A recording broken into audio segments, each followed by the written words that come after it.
তিয়ালি ফিরবে লাগুলি অনেডে বরেলি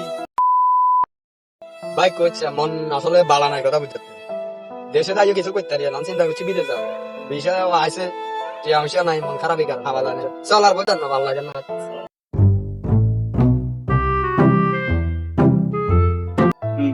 কিরা তোরা কোনে যাও রে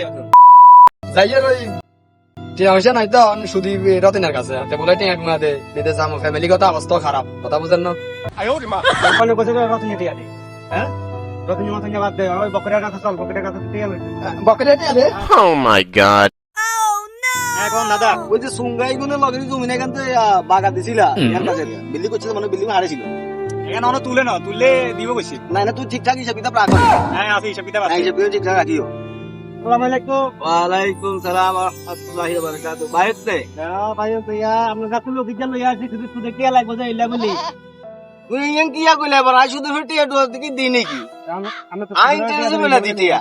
তুই এবার এলাকা মানুষের কাছে আর খারাপ করতেছ আর বয়স হয়ে গেছে কদিন কবর দাম এটা কি একটা কথা কইলে নানো লাগা পত্তি পদ হয়ে গেছে দিশা তো লিয়েছে অন্তত দিতেন আই তো বাবা সুদের উপর টাকা লাগাই ইন্টারেস্টের করে কত লাগবো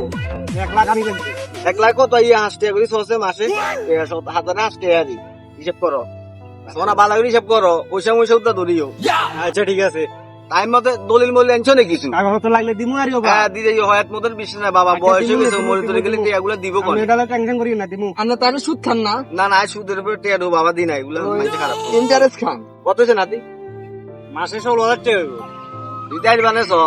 হারাম হারাম দিয়ে লে দিব হারাম ইন্টারেস্ট হলে 16,000 না 20,000 দিতাম সুদ হলে 10,000 দিতাম তোর আব্বারে লই আরে কাগজ লই কাইলাই দেয়া করিও